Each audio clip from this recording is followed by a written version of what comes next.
اللهم صل على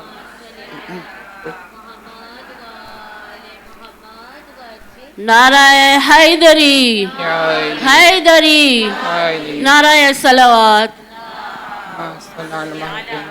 محمد وآل محمد وعجل فرجہ.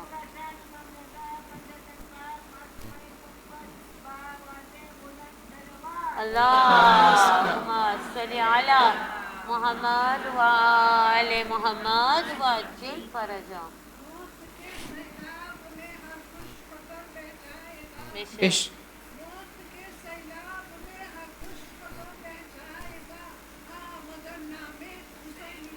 علی رہ جائے گا بشر. زندہ باد زندہ باد. بسم اللہ. سورہ فاتحہ. ہدیہ سید الشہداء شہدائے کربلا و اسرائے کوفہ و شام.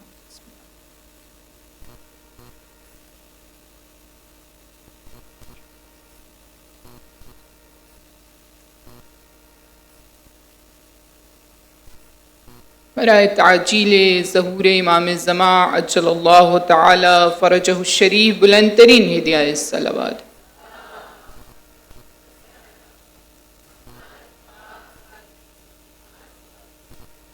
برائے آمد چہاردہ معصومین علیہم السلام بار دیگر ہدیہ الصلوات.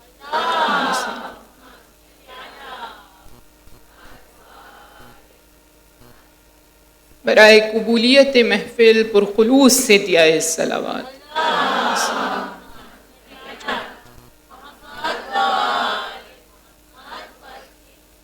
اعوذ باللہ من الشیطان الرجیم. بسم اللہ الرحمن الرحیم. الحمد للہ رب العالمین. الصلاة والسلام علی سید الانبیاء والمرسلین وافضل السفراء المقربین العبد المعید الرسول المصدد المصطفى الامجد المحمود الاحمد ابی القاسم مصطفیٰ محمد. درود بھیجیے گا محمد.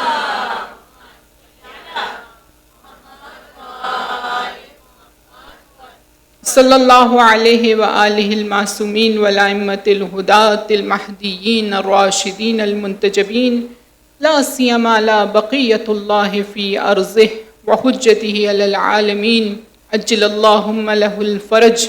روز جمعۃ المبارکہ ہے.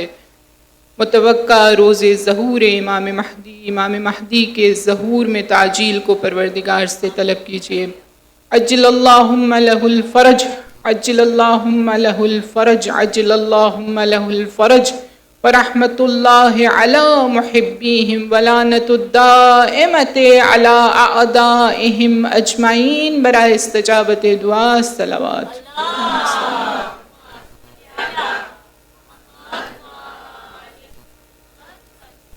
فقد قال اللہ تبارک و تعالی فی کتابہ المجید والفرقانہ الحمید وقولہ الحق وہو اصدق الصادقین. بسم اللہ الرحمن الرحیم. لا اقسم بیوم القیامہ ولا اقسم بنفس اللوامہ. ابتدائی کلام اس پروردگار عالم کے نام سے کہ جس نے جہاں ہمیں بہت ساری نعمتوں سے نوازا، وہیں اس نے ایک کائنات، ایک یونیورس ہمارے وجود کے اندر قرار دی. ایک ایسی کائنات کہ جس میں موجود مختلف رازوں کو انسان جتنا بھی سمجھنے کی کوشش کرے مشکل ہے. اور وہ کائنات خود میرا اپنا وجود ہے، مائی سیلف، جس کو عربک میں نفس کے نام سے یاد کیا گیا. راغب جب اس کا ٹرانسلیشن بیان کرتے ہیں کہ نفس اصل میں کیا ہے، تو آپ کہتے ہیں کہ نفس روح ہے، یا جو ہم بریدنگ کر رہے ہیں، جو ہم سانس لے رہے ہیں، اس کو نفس کہتے ہیں. شیخ تبرسی نے کہا کہ نہیں، نفس سے مراد روح ممکن ہے جو ہمارے اندر سول موجود ہے، اسے عربک میں نفس کہا جا سکتا ہے. لیکن اس سے مراد وہ سانس نہیں ہے کہ جو انسان لے رہا ہے، بلکہ اس سے مراد ذات ہے.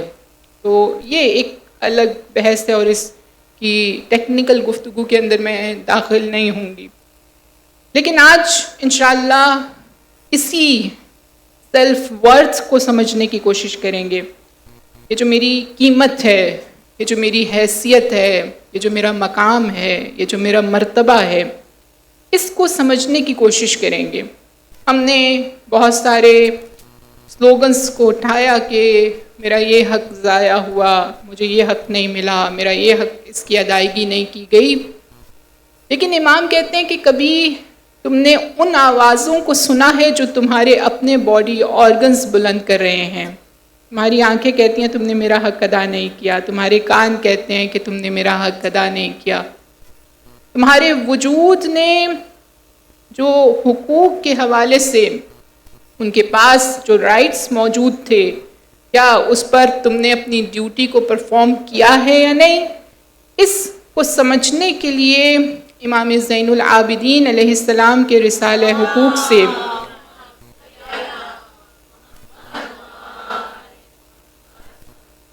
اگلے فریز کو رکھیں گے انشاءاللہ کہ آپ اس کو اسکرین پر دیکھ سکیں گے.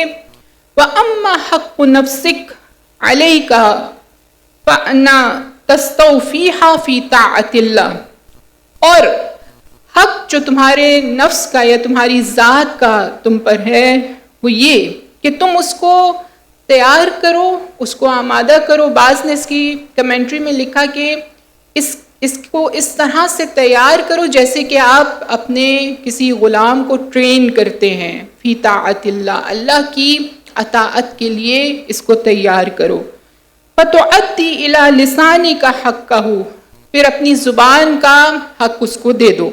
وَإِلَى سَمْعِكَ حَقَّهُ، اور اپنے کانوں کا حق اس کو دے دو، اپنی ہیئرنگ کا حق اس کو دے دو. وَإِلَى بَصَرِكَ حَقَّهُ، اپنی آنکھوں کا حق، اپنے ویژن کا حق اس کو دے دو. وَإِلَى يَدِكَ حَقَّهَا، اور اپنے ہاتھوں کا حق واپس پلٹا دو. وَإِلَى رِجْلِكَ حَقَّهَا، اور اپنے قدموں، اپنے پیروں کا حق اس کو دے دو. وَإِلَى بَطْنِكَ حَقَّهُ، اور اپنے شکم یا اپنے پیر، اپنے پیٹ کا حق اس کو ادا کر دو. وَإِلَى فَرْجِكَ حَقَّهُ، اور اپنے پرائیویٹ پارٹس کا حق اس کو پلٹا دو. وَنَسْتَعِينَ بِاللَّهِ عَلَى ذَلِكَ، اب یہ سب کچھ مجھے کرنا ہے بہت آسان نہیں ہے. آنکھوں کا حق ادا کرنا، کان کا حق ادا کرنا، ہم کیا کھا رہے ہیں اس کو سمجھنا، اپنی باڈی کو اگر آپ فزیکل مینٹیننس کے اعتبار سے دیکھیں تو جہاں پر اسلام میں ہائیجین پر بات کی گئی ہے وہیں اپنے آرگنز کی حفاظت کے حوالے سے حکم دیا گیا ہے. اگر کوئی انسان جو کھا رہا ہے اس کو نہیں پتا، مثلا اس کو نہیں پتا کہ وہ دن میں اس کی باڈی کو کتنی کیلوریز ریکوائرڈ ہیں اور وہ کتنی کیلوریز کنزیوم کر رہا ہے، آہستہ آہستہ اس کا سٹمک جواب دے جائے گا. اور جب اس کا سٹمک وقت سے پہلے جواب دے جائے گا، دیکھیے اس وجود کو خداوند متعال نے جو بنایا ہے، میرے جو باڈی آرگنز کو بنایا ہے، اس کے لیے ایک ٹائم لمٹ ہے، ایک ٹائم سپین قرار دیا ہے کہ اتنے عرصے تک اس کو باقی رہنا چاہیے. اب اگر اس کو فار ایگزامپل میرے لنگس کو ورکنگ رہنا چاہیے 100 سال تک، 150 سال تک، لیکن کوئی جو ہے وہ یقیناً خواتین اس سے دور ہیں، لیکن اگر کوئی سگریٹ پیتا ہے تو اس کے لنگس 50 ایئرز میں ختم ہو جائیں گے، 60 ایئرز میں ختم ہو جائیں گے. اگر میرے آرگنز کو جس مقدار یا جو ٹائم اللہ نے مقرر کیا اس سے پہلے میری غلطی کی وجہ سے وہ خراب ہو رہے ہیں تو میں اس کے لیے آنسریبل ہوں، میں اس کے لیے جواب دہ ہوں. اس لیے امام نے کہا کہ ان کے حق ان کو واپس کر دو. ہم نے اپنے حق کے لیے تو بات کی لیکن ہم نے اپنے اعضائے بدن کے حق کے لیے بات نہیں کی. قرآن حکیم، فرقان مجید اس بات کی طرف اشارہ کرتا ہے کہ روز قیامت انسان کے چہرے پر مہر لگا دی جائے گی، اس کے ہونٹوں پر مہر لگے گی اور اس کے اعضائے بدن گواہی دیں گے، وہ وٹنس ہوں گے. جو کچھ آپ نے کیا ہے ان آرگنز کے ساتھ بھی وہ اس کی گواہی دیں گے. مثلا میری آنکھوں کو آرام کی ضرورت تھی لیکن میں نے اس کو ریسٹ نہیں دیا ہے، اسکرین ٹائم. میرے کانوں کو آرام کی ضرورت تھی یا میرے کانوں کو کچھ ایسی آوازیں سننے کی ضرورت تھی کہ جو اللہ کی طرف بلائیں، اس لیے یہ سب کچھ طاعت الہی میں ہے۔ دیکھیں اس فریز پر اگر آپ غور کریں تو یہاں پر کہا کہ آپ ٹرین کریں اپنے باڈی کو اور اپنے نفس کو اور اپنی سول کو اطاعت الہی کے لیے۔ تو یہ جو اطاعت الہی ہے اس کے لیے ٹرین کرنے کے لیے ضروری ہے کہ میں ایک اچھی چیز کو سنوں اور پھر اس اچھی چیز کو سننے کے بعد اس کے اوپر عمل کروں۔ میں نے اگر اپنے کان کو آزاد چھوڑ دیا، کسی کو بھی سن لو، کچھ بھی سن لو، کیسا بھی سن لو، کوئی فرق نہیں پڑتا، تو اس کے پیچھے ایک وجہ ہے اگر ہم ایسا کرتے ہیں۔ اس کے پیچھے جو وجہ ہے اسے آغا محسن کراتی بیان کرتے ہیں۔ آپ کہتے ہیں کہ انسان کی جو ورتھ ہے جس کو ہم کہتے ہیں سیلف ورتھ، اس ورتھ کو یا اس قیمت کو جب انسان نہیں سمجھتا ہے تو وہ بہت سستے داموں اس کو بیچ دیتا ہے، اس کی پرائس بہت لیس لگاتا ہے۔ اگر میں نے سیلف ورتھ کو سمجھ لیا تو پھر میں اپنے آپ کو سستے داموں نہیں بیچوں گی۔ اس کو میں واضح کرتی ہوں، میری قیمت کیا ہے؟ آئیے امیر المؤمنین مشکل کشائے عالمین علی ابن ابی طالب علیہ السلام سے پوچھتے ہیں،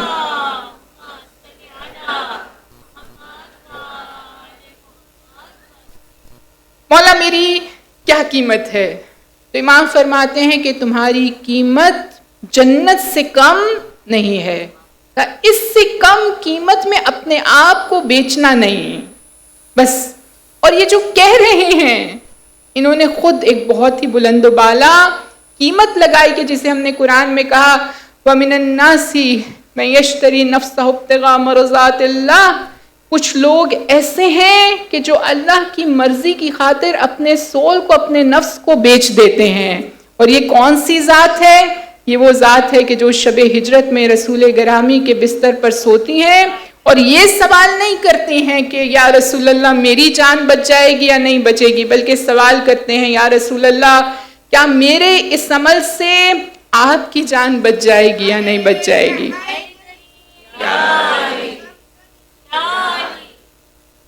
سیلف ورتھ کو سمجھنا، اگر میں نے اپنے آپ کو، اپنے وجود کو بہت ہی کم قیمت میں بیچ دیا تو یہ ریگریٹ ساری زندگی کے لیے ہمارے لیے رہے گا۔ دیکھیے ایک آیت مجیدہ ہے جس کو آپ بہت مرتبہ سنتے ہیں، اس کے اندر ایک بہت ہی امپورٹنٹ ایسپیکٹ موجود ہے۔ ہم کہتے ہیں وَمَكَرُوا وَمَكَرَ اللَّهُ، یہ جو مکر ہے، یہ کچھ لوگ مکر کرتے ہیں اللہ کو کے ساتھ سادہ الفاظ میں فراڈ کرنے کی کوشش کرتے ہیں۔ وَمَكَرَ اللَّهُ، اور اللہ بھی ان کے ساتھ مکر کرتا ہے۔ کہا یہ کیا ہے؟ اس کو سمجھنے کے لیے تفسیر نور سے آپ کے سامنے اس کی وضاحت کو بیان کروں گی۔ ایک اگزامپل جو تفسیر نور میں دی گئی، کہا کہ ایک پیشنٹ ہے، اس کو میڈیسن دی جاتی ہے اور اس سے کہا جاتا ہے کہ میڈیسن استعمال کر لو۔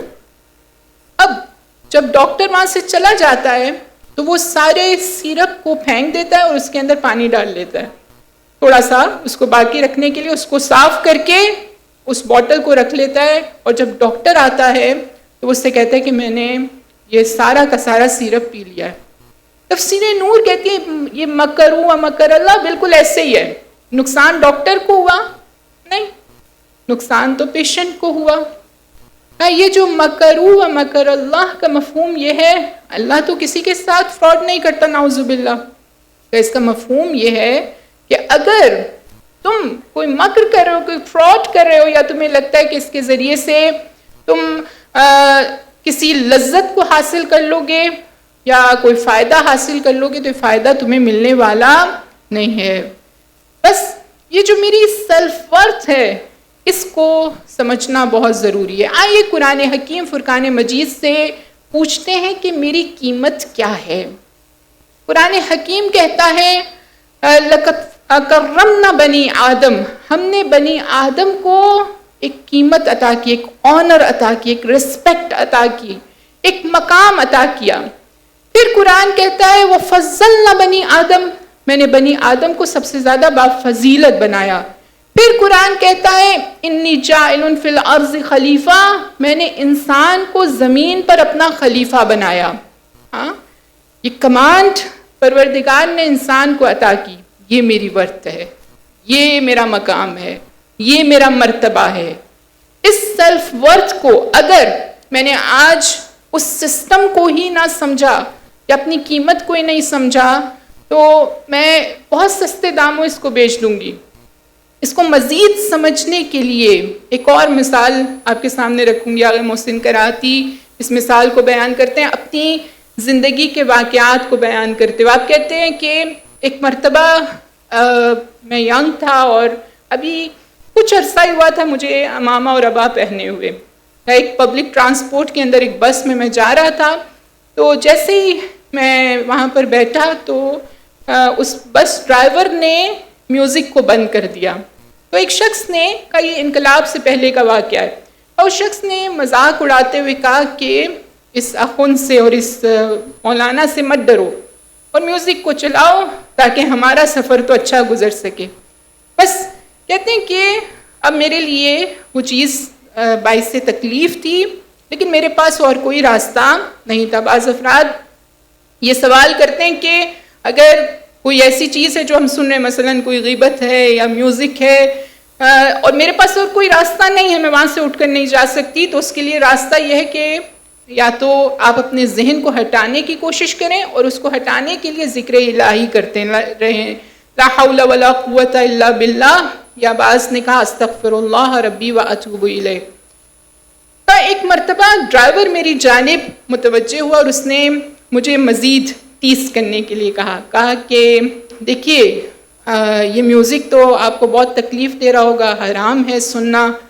تو کہا دیکھو حرام اور حلال کی بحث چھوڑ دو, میں اپنی قیمت جانتا ہوں. میں نہیں چاہتا کہ میں اپنے آپ کو ایک سنگر کے کنٹرول میں دے دوں کہ وہ میرے ذہن کو, میرے ایموشنز کو کنٹرول کر سکے. میں یہ نہیں چاہتا. یہ جو آپ سن رہے ہیں یہ آپ اس کے آہستہ آہستہ کنٹرول میں آ جاتے ہیں. اگر ناصر مکارم شیرازی جب میوزک کے حوالے سے بات کرتے ہیں تو آپ کہتے ہیں کہ میوزک ایک قسم کی ڈرگ ہے جس میں انسان اپنے کنٹرول میں نہیں رہتا ہے. تو ایک انسان جس کی ورتھ اتنی ہے, پھر آغا محسن کراتی اس مطلب کو اور مزید اس کے لیے بیان کرتے, کہا کہ میں کہ جس کی قیمت پروردگار نے اس سے زیادہ بلند کی ہے, کیوں نہ میں اپنے وجود کو اللہ کے کنٹرول میں رہنے دوں فی طاعت اللہ, اور اپنے ذہن کو, اس برین کو, اس وزڈم کو, اس عقل کو اور اس فہم کو استعمال کروں اور علم حاصل کروں اور ایک اسکالر بن جاؤں. بس انسان اپنی ورڈز کو اگر سمجھے تو یقیناً پروردگار اس کو مقام عطا کرتا ہے. یہ جو انسان کے وجود کے اندر مختلف قسم کے سولز پروردگار نے قرار دیے ہیں, کیونکہ بعض جگہ پر اگر آپ روایات کو دیکھیں تو نفس کے حوالے سے بات کی گئی, اس کی مذمت کی گئی, اس کو کنٹرول کرو. بعض جگہ پر اس کی تعریف کی گئی, اس کی تائید کی گئی. تو میں اس کو بہت آسان الفاظ میں آپ کے سامنے بیان کرنے کی کوشش کروں گی تاکہ مجھے پتہ تو ہو میں ہوں کون اور میرے اندر کون سی دنیا آباد ہے. اس کو سمجھنے کے لیے قرآن حکیم فرقان مجید کی جس آیہ مجیدہ کو میں نے ابتدا میں پڑھا, اس میں قسم کھائی گئی قیامت کی اور نفس لوامہ کی. یہ نفس لوامہ جسے سیلف بلیمنگ سول بھی کہا گیا ہے. اس کو سمجھنے کے لیے اگر میرے اندر یہ سب سسٹمز کام کر رہے ہیں, کبھی کبھی ہمارے پاس اویئرنس نہیں ہے کہ کون سے سسٹمز میرے اندر کام کر رہے ہیں.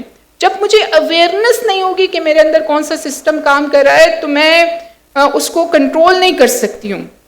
تو اس کو سمجھنے کے لیے میں 3 بیسک کائنڈز آف سولز جو میرے وجود کے اندر موجود ہیں اس کو آپ کے سامنے رکھنے کی کوشش کروں گی. اس میں جو سب سے ورس ہے جس کے حوالے سے امیر المومنین نے کہا کہ اس کو کنٹرول کیا جائے, روایات اس کی مخالفت کرتی ہیں, یہ نفس امارہ ہے. یہ کنٹرولنگ نفس ہے. یہ جو نفس آپ کو بار بار کہتا ہے یہ سکون میں نہیں بیٹھتا. اگر اس کے پاس تھوڑا سا مال موجود ہے اس کو مزید چاہیے, اگر اس کے پاس تھوڑا سا فیم ہے تو اس کو مزید چاہیے, اگر اس کے پاس تھوڑی سی تعریف ہے تو اس کو مزید چاہیے, اگر چھوٹا گھر ہے تو بڑا گھر چاہیے. بس یہ ہرس بڑھتا چلا جاتا ہے, اس کی سب سے بڑی مثال، اگر آپ اس نفس امارہ کو، یہ جو کنٹرولنگ سول آپ کے اندر موجود ہے، اس کو بے قابو چھوڑ دیں تو یہ کسی حد تک بھی جا سکتی ہے. لٹرلی شمر کے حوالے سے ملتا ہے کہ اس نے 16 حج کیے پیدل چل کر 16 حج کیے. لیکن اس شخص کے بارے میں اس کے گھر والے، اس کے خاندان یہ بیان کرتے ہیں کہ اس کے اندر بہت زیادہ گریڈینس تھی، بہت زیادہ لالچ تھی، مجھے اس سے بھی زیادہ چاہیے، مجھے اس سے بھی زیادہ چاہیے. اور اپنے تمام کے تمام اعضائے بدن کو اس نے دوسرے الفاظ میں آزاد چھوڑ دیا تھا کچھ بھی کرنے کے لیے. کہ یہ شہوت ران تھا، لسٹ کے پیچھے بھاگنے والا تھا، یہ اپنے مال کو حاصل کرنے کے لیے کسی بھی حد تک چلا جاتا تھا. اور یہی نفس امارہ، یعنی اگر آپ اس کو چھوڑ دیں اور اس کو کنٹرول نہ کریں، ہاؤ کین آئی کنٹرول نفس امارہ؟ یہ مجھے کنٹرول کرنا چاہتا ہے، میں اس کو کیسے کنٹرول کر سکتی ہوں؟ فار ایگزامپل، مجھے نفس امارہ یہ کہتا ہے کہ اس وقت یہ جو سامنے میرے غذا موجود ہے یہ بہت بہت مزیدار ہے، مجھے ابھی مزید کھا لینا چاہیے. امام کہہ رہے ہیں نہیں، تمہارے شکم کا، تمہارے بطن کا، تمہارے پیٹ کا، تمہارے سٹمک کا تم پر ایک حق ہے، اس کو ادا کرو. نفس امارہ کہہ رہے ہیں نہیں کھا لو، کچھ نہیں ہوگا. آہستہ آہستہ یہ غذا جو میرے وجود میں جا رہی ہے اس کے علاوہ مجھے پھر مزید چاہیے. میرے پاس یہ پراپرٹی موجود ہے، چلو اس کا حق بھی چھین لو، اس کا حق بھی ادا نہ کرو، اس کا حق بھی رکھ لو، اس بہن کا حق بھی رکھ لو، اس بھائی کا حق ادا نہ کرو. یہ نفس امارہ، اس کی کوئی لمٹ نہیں ہے. اگر اس کے ورس کے سینیریو کو آپ نے دیکھنا ہے تو واقعی کربلا کے اندر اس طرح کے بہت سے افراد ملتے ہیں. عمر سعد سے لے کر حرملا تک یہ تمام افراد وہ ہیں کہ جن کا نفس امارہ، یہ جو کنٹرولنگ نفس تھا، جو کہتے ہیں مزید اور اس کے لیے کسی بھی گناہ کی حد تک چلا جاتا ہے، یہ اس کو کنٹرول نہیں کر سکے. امیر المؤمنین، مشکل کشائے عالمین، سید الوصیین علی ابن ابی طالب علیہ السلام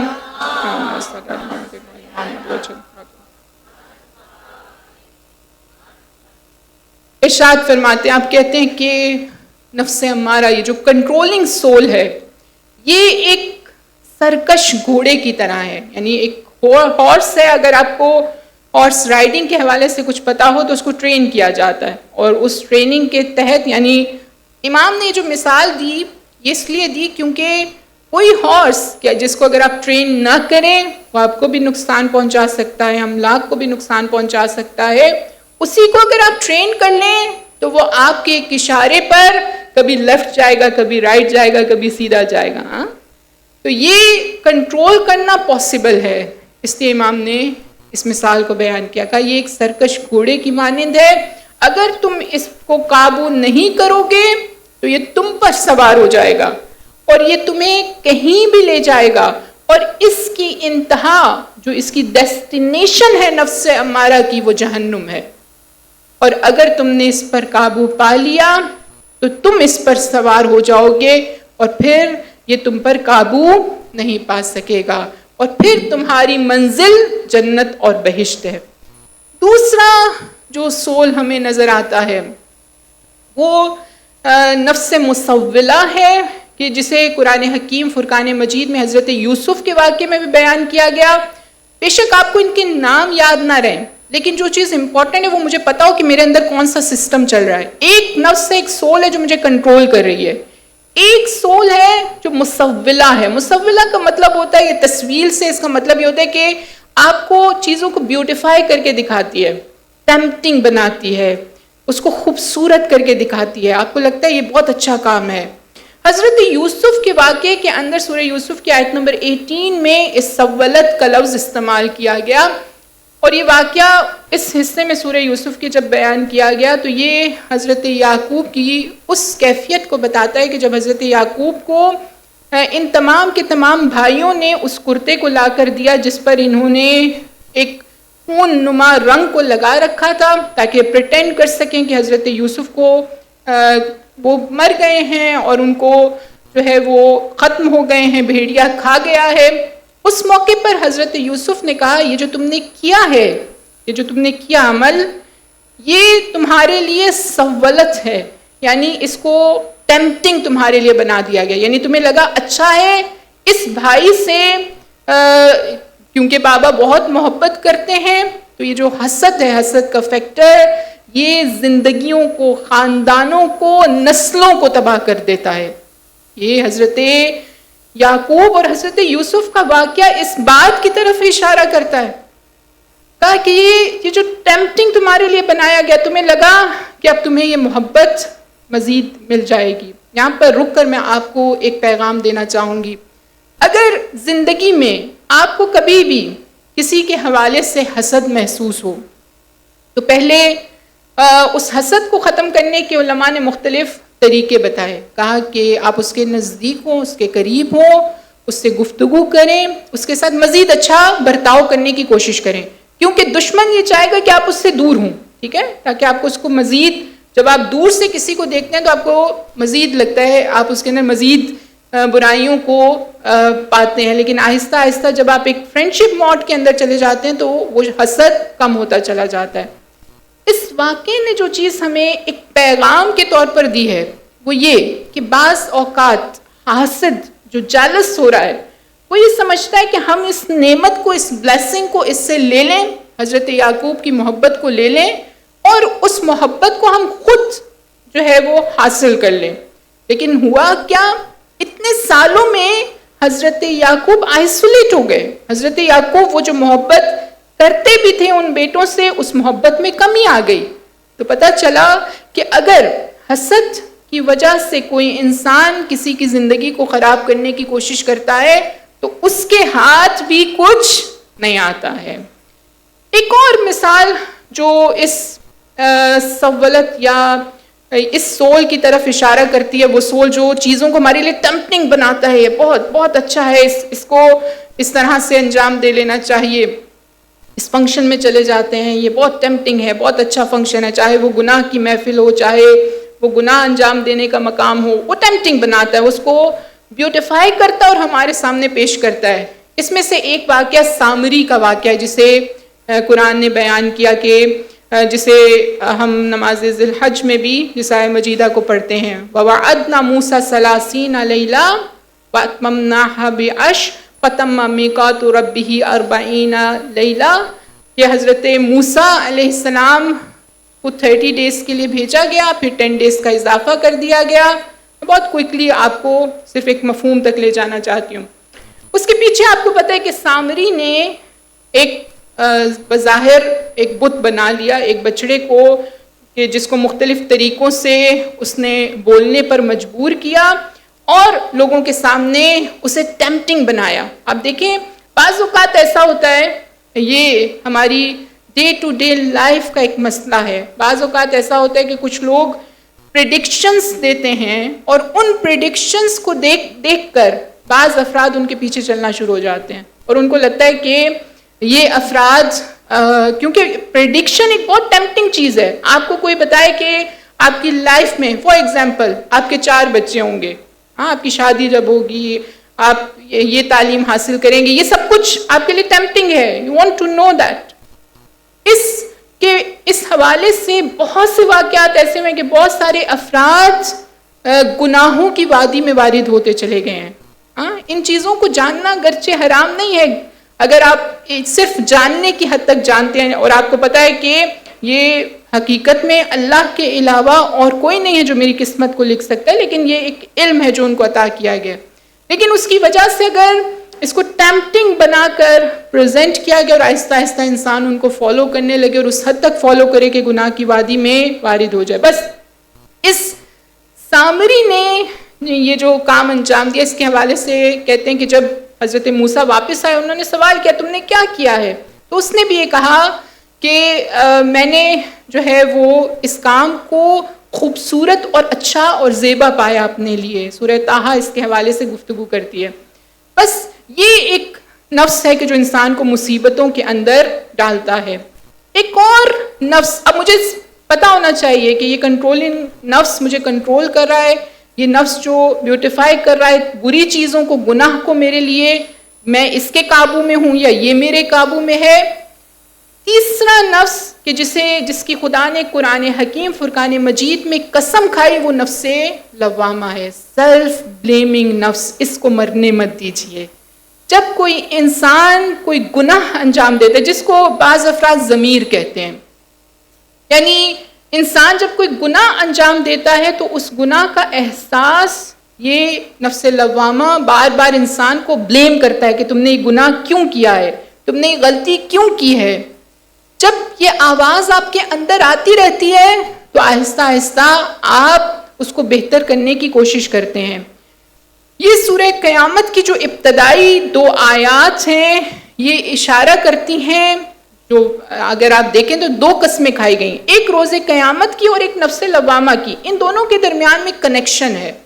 قیامت کے دن ہمارے اعمال ہمارے سامنے رکھے جائیں گے، لیکن میرے پاس اب کوئی حل نہیں ہوگا، ریگریٹس ہوں گے.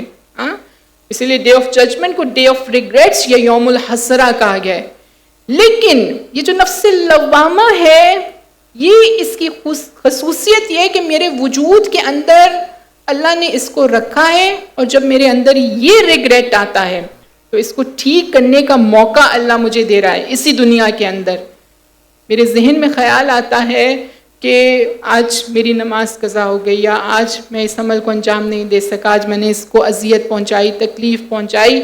یہ سب خیالات نفس لوامہ میرے اندر لاتا ہے، اور ساتھ ساتھ یہ ایک جنگ ہے، ایک بیٹل ہے جو ہر وقت ہو رہی ہے.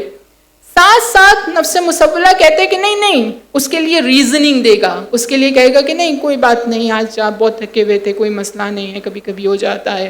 تو یہ جو تمام موارد ہیں یہ نفس لوامہ ان کاموں کو انجام دے رہا ہے، یعنی اسے ہم سیلف بلیمنگ نفس کہتے ہیں. کہتے ہیں امام زین العابدین علیہ السلام کے پاس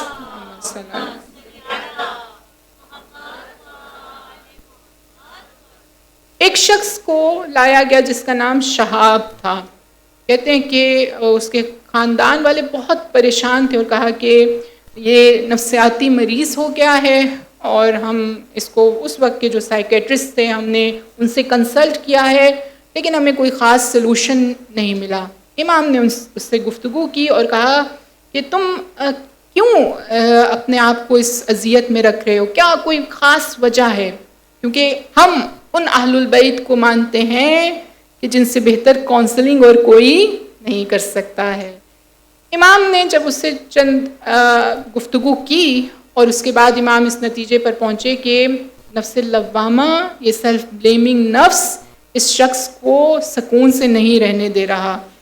اور اس سیلف بلیمنگ نفس کو جب آپ اس کی آواز کو بار بار سنتے ہیں تو اس کی آواز کو فراموش نہ کریں. امام نے نہیں کہا کہ اب اس آواز کو تم چھوڑ دو، کہ شہاب نے امام سے بیان کیا کہ میں ایک مقام کا حاکم تھا اور وہاں پر میرے سے ایک بے گناہ شخص کا قتل ہو گیا تھا، اور اس قتل کی جو ایک احساس ہے میرے دل میں وہ مجھے سکون سے رہنے نہیں دیتا.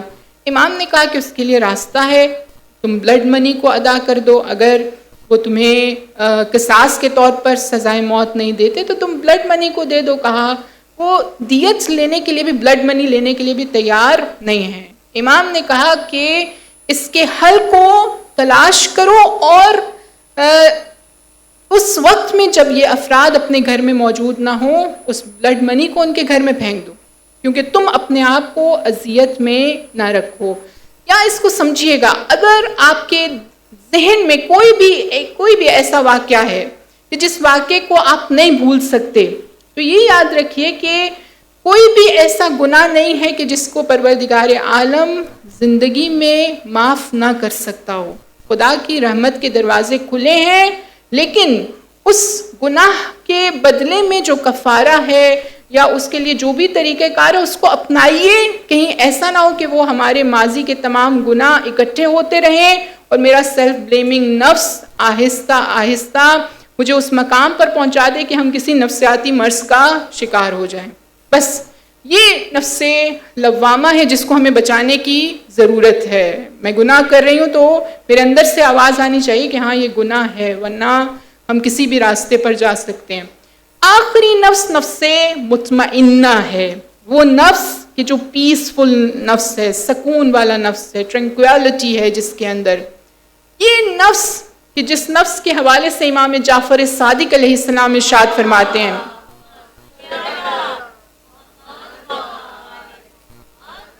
اس سے پہلے کہ میں اس حدیث کو بیان کروں آپ کے لیے واضح کروں گی کہ جس نے اپنے نفس امارہ پر کنٹرول کر لیا، یعنی جو کنٹرولنگ نفس ہے، جو گناہ کی طرف آپ کو لے کر جا رہا ہے، یا جو گناہ کو آپ کے لیے مزین کر رہا ہے، نفس مسولہ، اپنے سیلف بلیمنگ نفس کو زندہ رکھا اور اپنی غلطیوں کو ٹھیک کرنے کی کوشش کرتا رہا، تو وہ نفس مطمئنہ تک پہنچ سکتا ہے۔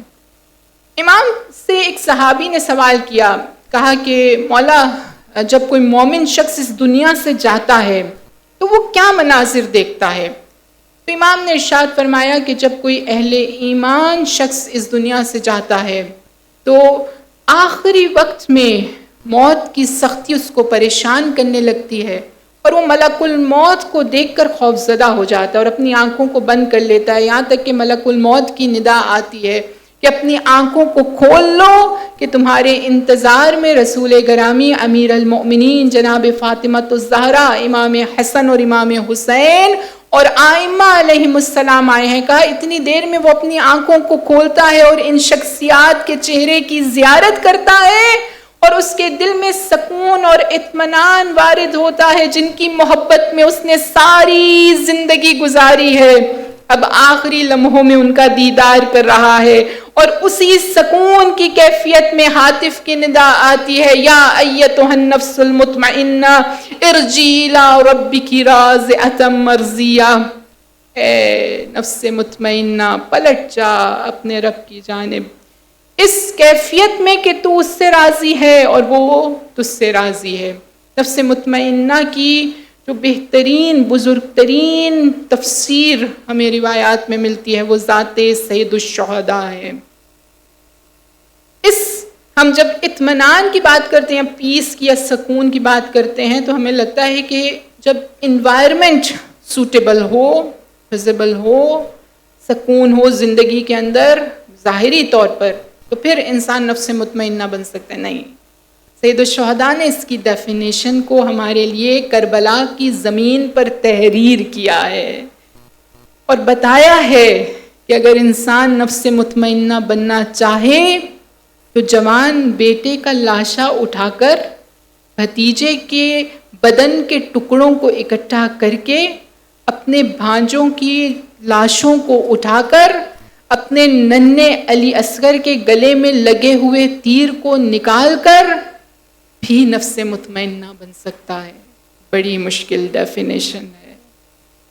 سید الشہداء کا یہ جو اطمینان ہے، یہ جو سکون ہے، یہ دشمنوں نے بھی آپ کے چہرے پر اس سکون کو دیکھا ہے، اور اس سکون کو حتیٰ وہ راویان کہ جو دشمن کے راوی ہیں وہ یہ لکھتے ہیں کہ ہم نے روز عاشور حسین کے چہرے کو ایک تو سورج کی مانند چمکتا ہوا دیکھا اور ان کے چہرے پر عجیب سکون تھا، لیکن میں کہوں گی کہ کاش اس نور کو اور اس روشنی کو دیکھ کر ہی آپ کو فاطمہ کے لال پر رحم آ جاتا، لیکن اس کے لیے توفیق کی ضرورت ہے۔ اس نفس مطمئنہ بننے کے لیے کسی مسلک، کسی مذہب کی قید کی ضرورت نہیں ہے۔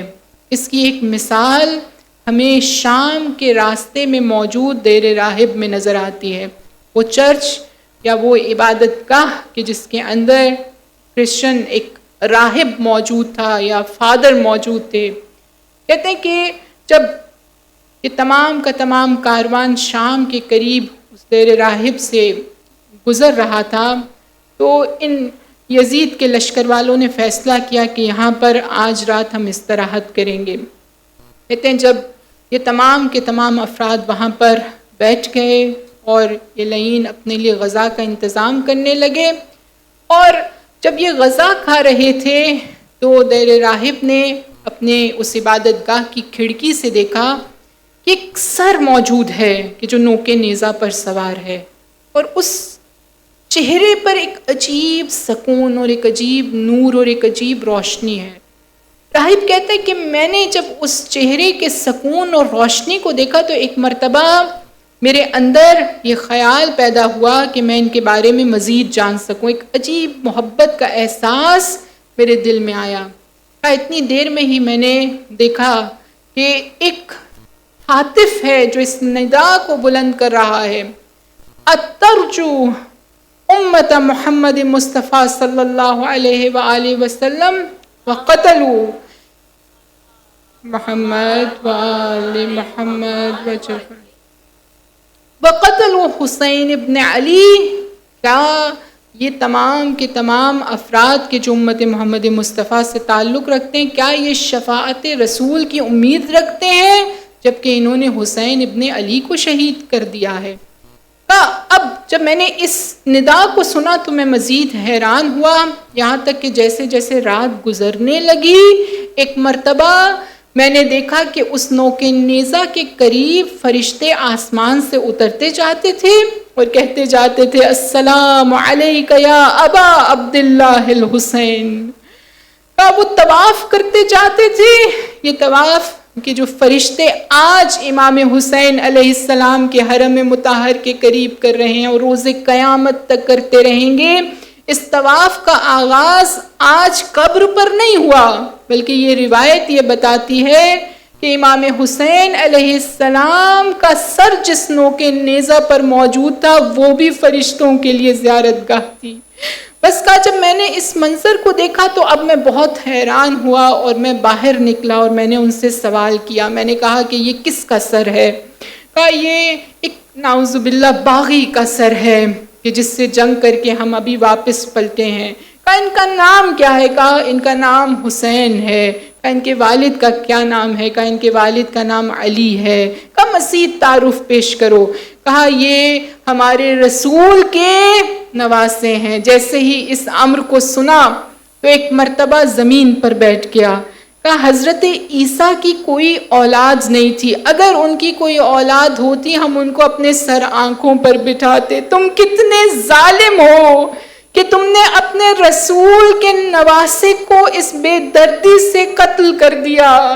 بس یہ کہہ کر ایک مرتبہ راہب نے کہا میرے پاس جو زندگی کی جمع پونجی ہے میں تمہیں دینے کے لیے تیار ہوں، مجھے یہ سر ایک رات کے لیے دے دو. میں کہوں گی اے راہب تیرے پاس کتنی معرفت اور بصیرت موجود ہے، تو نے اپنی زندگی کی جمع پونجی دے کر کائنات کی قیمتی ترین شے کو خرید لیا. بس راہب نے ایک مرتبہ اس سر کو اپنے گھر میں رکھا. کہتے ہیں جب پوری رات گزرتی رہی تو راہب اس سر پر موجود خون کو صاف کرتا رہا، گریہ کرتا رہا، اس سر کو معطر کرتا رہا، گفتگو کرتا رہا، شہادتین پڑھی اور پھر جب اس سر کو واپس کیا تو کہا اس کا احترام کرنا، اس سر کو نوک نیزہ پر سوار نہ کرو. بس میں کہوں گی کہ ہم شرمندہ ہیں یا رسول اللہ. وہ جنہوں نے زخم لگائے، وہ جو خیمہ گاہ کے قریب جب سید الشہداء عصر عاشور میں تھوڑی دیر کے لیے تھک کر بیٹھ گئے تھے اور ایک لعین نے ایک تیر مارا تھا اور جناب امام حسین کی پیشانی پر آ کر وہ تیر لگا تھا، وہ تیر ایک مسلمان نے مارا تھا. جب حسین شہید ہوئے تو جس نے سر کاٹا تھا وہ ایک مسلمان تھا. وہ جنہوں نے گھوڑوں کے ٹاپوں سے لاش حسین کو پامال کیا وہ مسلمان تھے. یا رسول اللہ ہم شرمندہ ہیں.